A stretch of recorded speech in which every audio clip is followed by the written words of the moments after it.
Hello everyone, अस्सलाम वालेकुम। Our kids are very special to us। तो आज हम एक ख़ास मौजू के बारे में बात करेंगे कि हाल ही में ये देखा गया है कि बच्चों में कोविड केसेस बढ़ते ही जा रहे हैं as compare to last year's first wave, जहाँ से देखा गया है कि 3-fold केसेस बच्चों में बढ़ रहे हैं। तो ये क्या रीज़न है और हम अपने बच्चों को कैसा सेफ रख सकते हैं, आज हम बात करेंगे। तो इसके क्या रीज़न है? 2 रीज़न हो सकते हैं कि बच्चों में कोविड केसेस बढ़ने के। नंबर 1, कोरोना वायरस के सरफेस पे एक ख़ास किस्म का स्पाइक प्रोटीन रहता है जो हमारी ह्यूमन बॉडी में एंटर होते वक्त एक हमारी ह्यूमन सेल पे एक ख़ास रिसेप्टर पे अटैच होता है जिसको हम ACE रिसेप्टर बोलते हैं। ये रिसेप्टर जो है बच्चों में बहुत कम मिकदार में देखा जाता है। तो जब कोरोना वायरस को अटैच होने के लिए रिसेप्टर नहीं मिलता है, इसलिए वो बच्चों में इन्फेक्शन भी कॉज नहीं कर सकता है। ये देखा गया था फर्स्ट वेव में लास्ट ईयर। मगर अब हाल ही में म्यूटेशंस बहुत हो चुके हैं कोरोना वायरस में, और दिसंबर में 16 दिसंबर को जो UK स्ट्रेन ख़ास तौर पे देखा गया है, इसमें ये स्पाइक प्रोटीन जो है इसमें मॉडिफिकेशन आ चुकी है और ये दूसरे किसी डिफरेंट तरीके से ह्यूमन सेल में एंटर होने के इम्कान बताया जा रहे हैं। और साथ ही में इसकी जो ट्रांसमिसिबिलिटी है, मतलब एक इंसान से दूसरे इंसान में ट्रांसफ़र होना भी 70% इंक्रीज़ हो चुका है। तो ये दोनों रीजंस की वजह से ये देखा गया है कि बच्चों में जो है इंक्रीज चांसेस ऑफ इन्फेक्शन देखे गए हैं।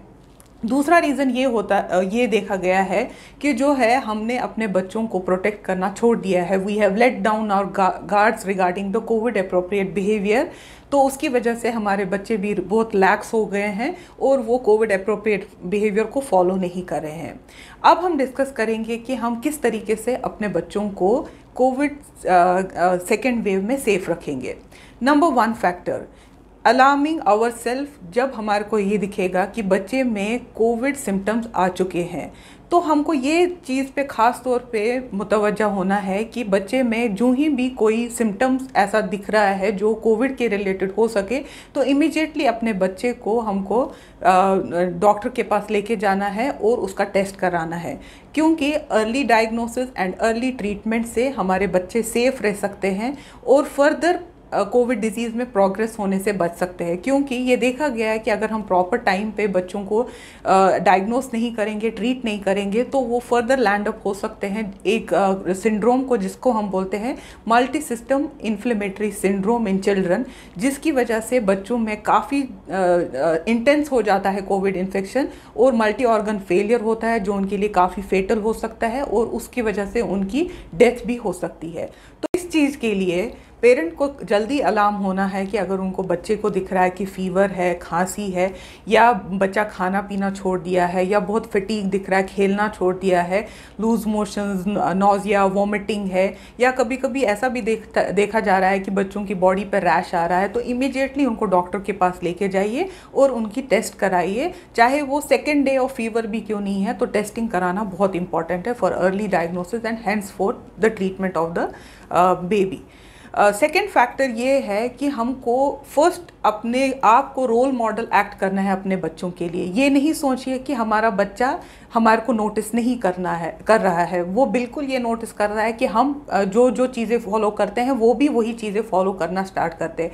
We have become very lax in our Covid appropriate behaviour which include sanitising our hands frequently, wearing mask whenever we step out of our home, और taking care of social distancing whenever we are in crowded places. ये तीनों चीज़ों का ख्याल हम ही रखना छोड़ दिए हैं, इसलिए बच्चे भी ये नोटिस करके सोचने लगे हैं कि ये तीनों चीज़ें अब उनकी ज़िंदगी में इंपॉर्टेंट नहीं है। So they are not paying heed to these 3 things which are very important उनको सेव करने के लिए। तो हमको उनको फिर से एनकरेज करना चाहिए कि ये तीनों चीज़ें इंपॉर्टेंट है और ये तीनों चीज़ों का उनका फॉलो करना बहुत ज़रूरी है।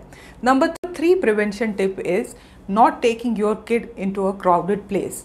हमारे लिए ये कभी ज़रूरी हो सकता है कि हमारे को कोई मजबूरी की तरफ से हमारे को क्राउडेड प्लेस में जाना चाहिए, जैसे शॉपिंग, मगर ये किसी भी तरीके से आप अवॉइड करने की कोशिश करें कि कहीं पे भी किसी भी क्राउडेड प्लेस पे, चाहे वो एंटरटेनमेंट के लिए ही क्यों ना हो, अपने बच्चे को अभी ख़ास तौर पे सेकेंड वेव के दौरान नहीं लेके जाइए। ये एनकरेज करिए कि अपने बच्चे इंडोर ही रहे।